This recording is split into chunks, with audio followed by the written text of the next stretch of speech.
Hello, everyone. Welcome to episode 10. Oh my gosh, of 12 Days of Workforce Wisdom, Reflections, Realities, and Resets to wrap 2025 and power 2026. My return guest today is no stranger to any of you or to Trap Chat. I am joined today by Tara Turk-Haynes. Try to say that 4 times. Fast. Tara, Tara is the talent acquisition and people operations managing partner at Equity Activations. Welcome back. Oh, thank you so much for having me. It's been too long. It's so good to see your face. Yay! Yours too. For those who didn't catch it, make sure you go back and watch a replay. But Tara was on one of the Is DEI Dead episodes. It was a great question. And here we are. Yeah. We're getting to some of that, maybe a little bit. Well, let's start with our reflection. So, reflecting on 2025, what felt like real progress in how organizations approach talent acquisition and people operations through an equity lens? And where did you see performative change persist? I'm going to be controversial here and say I don't think we saw any progress at all. I feel like we put our foot on the gas pedal going backwards in reverse. And I think the circumstances, right? Like the massive layoffs, the not backfilling a lot of HR and TA departments, so overloading. Yeah. I just feel like, the current political administration and what you're being held accountable to do from an expectation perspective. The economy, I think all of those together just made us go just like moonwalk backwards. Like we haven't done any of it. I have to agree with you. I didn't think about moving backwards, but I definitely don't. I definitely feel stuck. Like nothing's moving forward, and some of the stuff that we were trying to push through kind of fell through the wayside. So absolutely.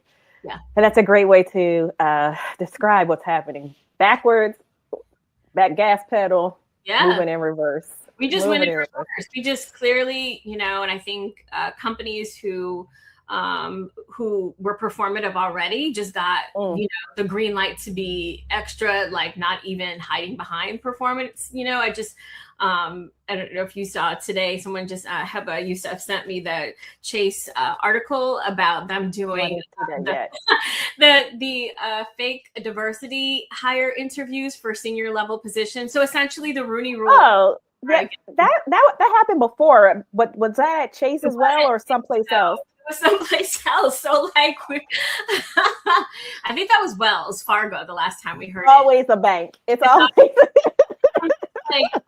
what I just so I'm like, we're still here, we're still doing the Rooney Rule in various capacities. So when you get an opportunity to try to take the easy way out, I don't know why they think they're not going to get caught, but okay, what, continue. Imagine how much time and resources and money you just spent now having to get caught this way. And that's what that's why I think we've gone in the reverse, because a lot of us trying to push for equitable hiring practices, we had plans, we were rolling out things, right? And then they just were like, never mind. So it's fallen to the wayside for sure. Okay, so that's a great segue to my next question. From your vantage point, advising and activating equity-focused strategies, what misunderstandings did leaders continue to have about what equitable hiring actually requires? Yeah, I think the problem, I think one of the challenges is that there's this idea that it's commonsensical, like whatever your lived experience, you're like, well, obviously people are going to not discriminate based off of age or degrees, but we all have some level of bias, right? And I think that usually there are a lot of business leaders who kind of ignore that piece of it, and they don't invite the subject matter experts who study this. Like, so they think that this is just like not a skill set, but just like a common sense thing to have. And all of us who are in the industry, we know that it requires work, it requires study, it requires data, it's analytics, like it's an actual, skill set that we develop constantly. And so not having us in the room, you're going to continuously have the same mistakes that you make as a human being, right? Because you are a human person. So if you don't have, it's just like, I always said, like, if you're auditing from a financial perspective, you're not going to go on your own like whimsy, right? You invite people who know what finance and accounting is. And it's the same for your people strategy. I just don't know that leaders look at it from that perspective. And so they continuously these same sort of business mistakes that can be preventable. It's preventable. That is a harsh reality. And we are at the reality section, although I feel like we're living in some kind of, I don't even know what this is, genre of like horror would be called. Honestly, is so interesting because it's just like there are a lot of people who are just like, don't tell me what to do. And then they're, it's like toddlers running the classroom, right? Don't tell me what to do. I know how to take a nap and teach myself my letters and look what's happening. Like it's backwards. You know what I mean? Like you spilled things everywhere. It's just you're creating a bigger mess for yourself and you don't have to. You don't have to. As you pointed out a little earlier in the conversation, this has been a year marked by layoffs, significant ones. We just saw the job numbers again today. Fun times. It's also been a lot of AI-driven restructuring, allegedly. That's what they're blaming it on. There's been increased DEI rollbacks, among other things, like you just clued me into this additional fake interviewing. Come on. Not that we need any more, but what real world challenges are teams and people ops leaders navigating? Oh my God, when trying to center equity while still meeting business demands. I mean, okay, let's just take apart the technology standpoint, right? I know that there's good intention behind adapting and rolling out new technologies to be able to solve a business problem. Sometimes I think it's sort of that squirrel game, right? Where somebody hears a new buzzword and they're like, squirrel. And they're like, oh my goodness, this is so great. So then you go buy some kind of AI software that really actually doesn't solve any business challenge that you have. You just think it's new and it's fun. You want to buy a Lamborghini and fine, great, whatever. But you don't ask, like, who was the previous owner? How was this built? How, if we think about LLMs, like, how is this LLM trained? We take, and I just posted this and talked about it previously. HBR did an article.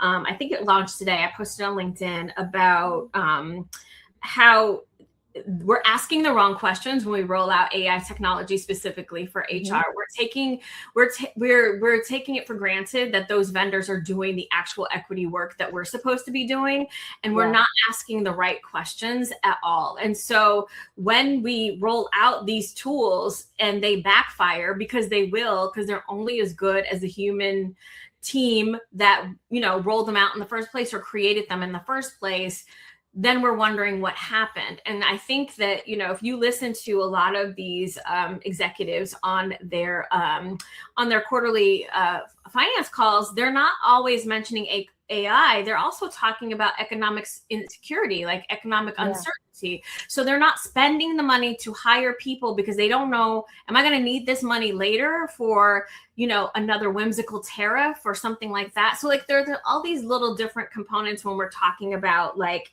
how organizations are viewing people operations and what their approach is. It's a lot reactive instead of proactive. And it's because you don't know what's coming, right? Like you want to be like, I'm saving for a rainy day, but there are a lot of them, right? There are a lot of rainy days and I'm going to run out of money at some point. And I think somebody needs to intervene. And normally we do have some sort of representation that will care about the people and the unemployment rate, but we don't seem to have that right now.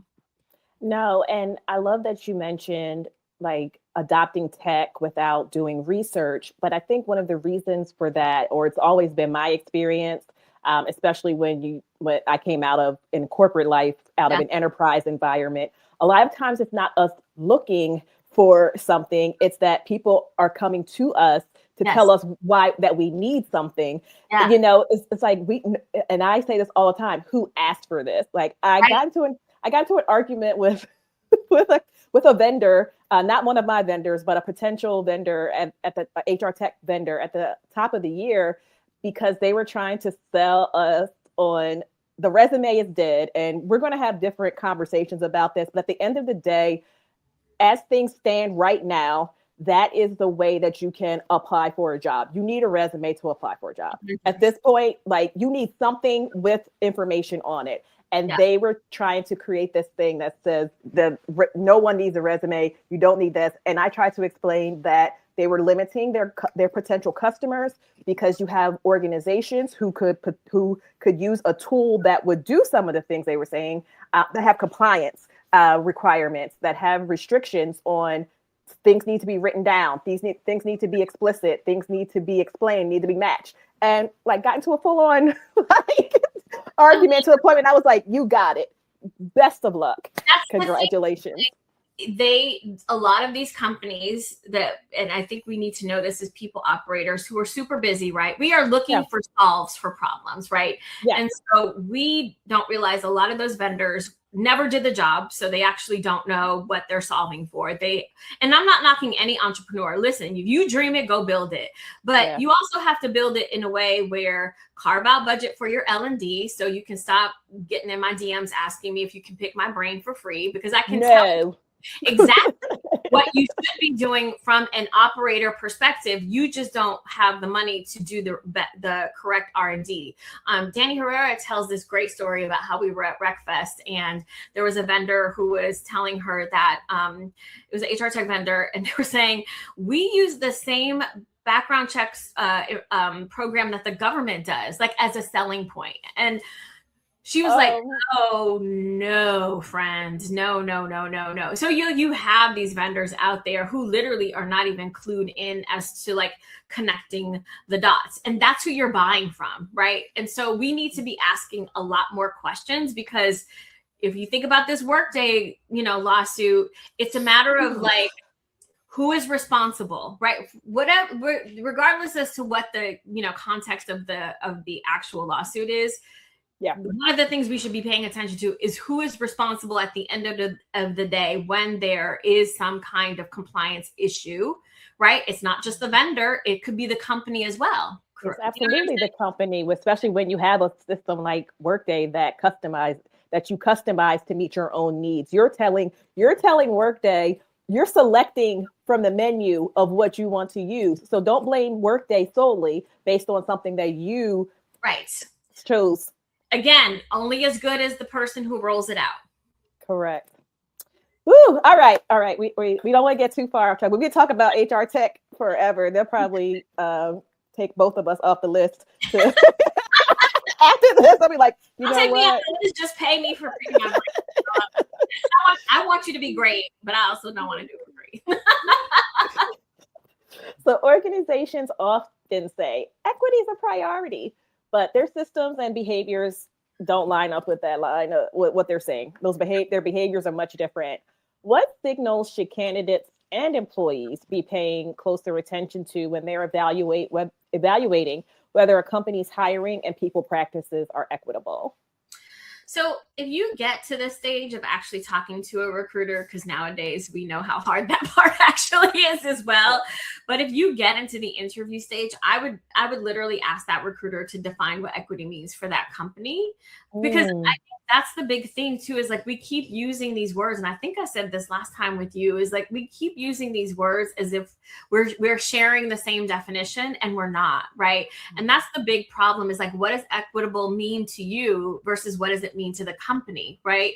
They could mean totally different things. And so I think one of the things that's really important is see see if they're sharing the definition, look for their data, right? True equitable companies, to me, like they didn't stop actually showing you what their demographic breakdown is on their page in terms of hiring. Like, I just think that that's a responsible thing to do. So you can say like, this is what our company looks like. This is breakdown from our executive team all the way down to our individual contributors. Here's where we are geographically, right? Like here, it's still charting that progress. Remember, we used to do that in 2020. I don't know, I haven't seen it a lot anymore because guess what? The EEOC said they don't care anymore. So like, I guess now we have a free pass to just be, again, opaque about what our demographic and data efforts are. Like, what does a company makeup look like?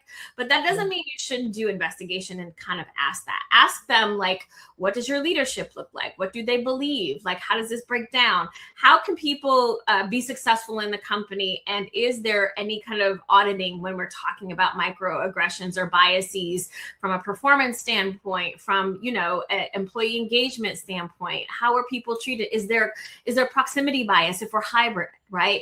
Am I going to get promoted because I'm remote versus the person who goes into the office every 2 days? Is visibility more important than the work that I do? There are so many other so like, if you can't define equity, you kind of go and say, like, what are the checklists for me that signal equitable? And define that for yourself, investigate, ask those questions if they're not providing them for you. I love that. All right, we're going to move to resets. I'm sure you have a lot of thoughts on this, but I'm not going to pick your brain too much. You always get a free pass. Okay. As we wrap 2025, just give me one reset you believe organizations must make in their talent and people ops strategies to rebuild trust, accountability, and credibility, especially with historically excluded and marginalized communities, or talent, I should say. So I'm hearing that storytelling is going to be big in 2026 for corporations. There's a lot of, I guess, hotbed conversations around that from the comms people. They're like, whether they like the term or not. But for me, storytelling is always incredibly important. Right now, the stories are plural and they're vast. What candidates and people in the organization are saying is happening to them is vastly different from what recruiters and HR people are actually saying is happening in the organization. So these two conversations are so far apart. Like, I go down a rabbit hole, and right now, the most popular HR influencers are people who are telling other workers how to talk to HR in a way so that you can actually get your point across. They are saying, here's what not to say. Here's what compliance is. So the moment that an influencer on social media has to explain how to talk to HR, I think we're having a problem. So I think the biggest reset is that HR and TA people need to do a better job of telling their story. They need to be able to reach out directly to employees and candidates. They need to move a little bit further. We have circular conversations all the time. I think it's fun. Like, we all share stories and whatever. We need to do a bit more in terms of like community organizing, going out and talking to people directly and telling them exactly what our jobs are, exactly what we believe, exactly how we operate. Don't let other people tell the story of HR. We are too much noise as it is already. And I won't even say those 4 words of that national organization that'll probably get both of our blood pressures up. We're not going to even mention that. What we're going to do is say, cut out the middleman, go out and tell the story, tell people what you do for a living. Why is it important? Why are you in HR? Why are you in people operations? How best can people be successful at your company? You need to go out there and stop relying on other people to tell your story. That sounds like a great fireside chat. Hint, hint, Tara, put it together. Hint, hint. I'll do it if you do it. Hey, listen, I think people people don't like to hear the truth from me. I've got to tone down the New Jersey. I think it's, in general, the truth really hurts initially, but when you remove your ego from this, you will see how much better the company will actually be, as opposed to relying on other people to tell your story. So let it sting for a little bit and then reach out to us and we will help you with your fireside chat. I promise you. Just like, there you go. Now ready, fireside chat.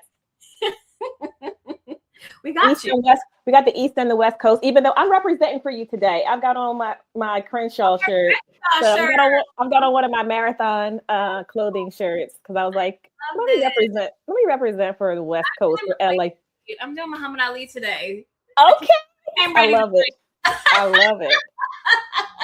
All right. So as we power into 2026, God willing, please.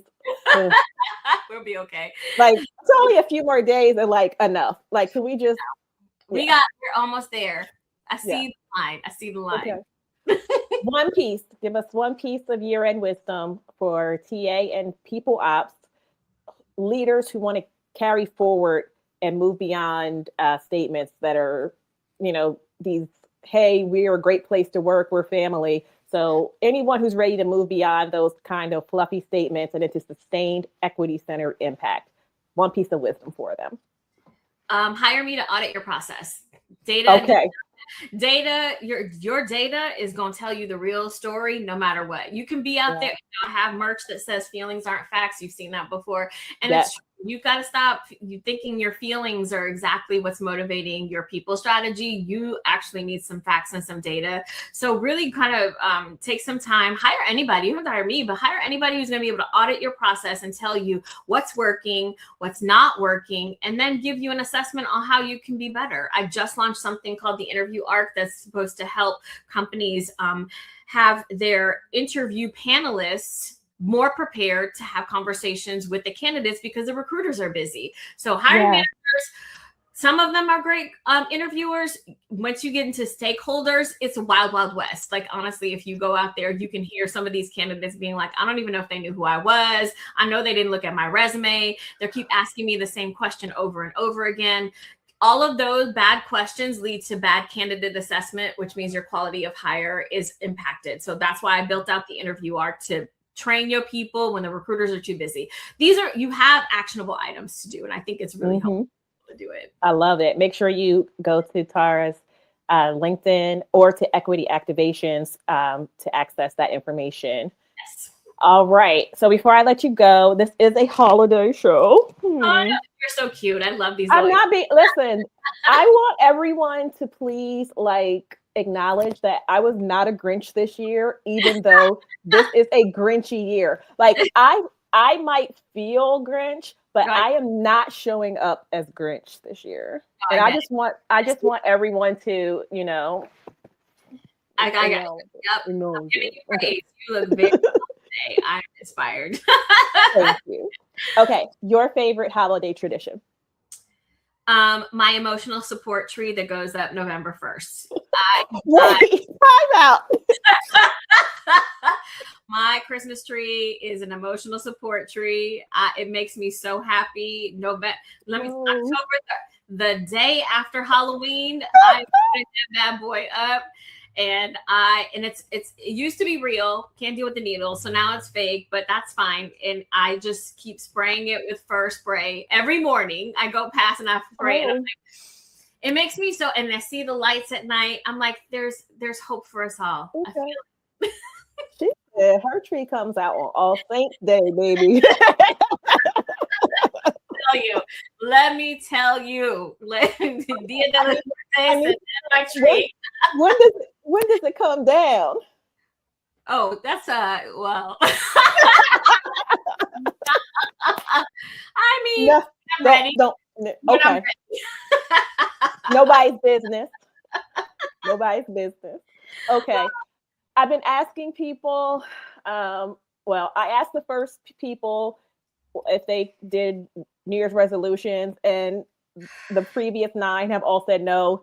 So you're welcome to say no and give me your word. But I have added another question, and that is, if you do resolutions, great, share it. If you don't, share your theme or your word or your mantra for the new year, and then your favorite holiday song.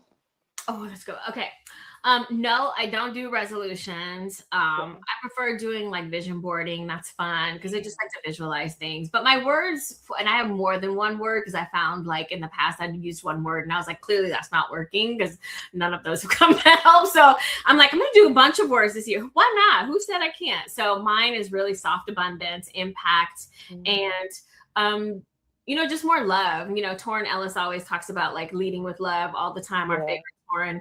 And I'm starting to take that to heart. I really just want to lead with love, because I think that is the most difficult thing, especially during challenging times. But I think it moves the needle, right? Love for what you do, love for the people around you, all of that. If you pour love into it, it's going to be fine.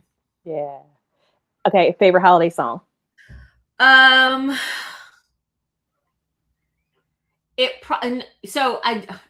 Obviously it's one of them is Mariah Carey, but for me, I would have to say Donny Hathaway's This Christmas. Just kind of, it makes me cry, because I just feel it feels very soulful. It feels very community oriented, and the way that he sings it is just so moving to me. Yeah, I could listen to it on repeat. Love it. I love it. Thank you so much for taking time to share, for spending time with us, giving your wisdom. I like the jewels you dropped and the seeds I planted. Still waiting for your book. That's right.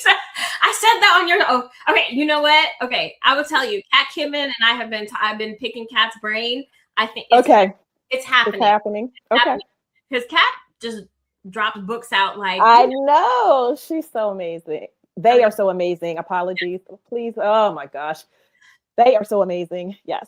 No, they appreciate that. But that's the thing, is like, it's so aspirational, because I'm like, what am I waiting on? Like, why do you know what? Yes. No, stop. Okay. The book is still coming. There is the interview, your interview audit again.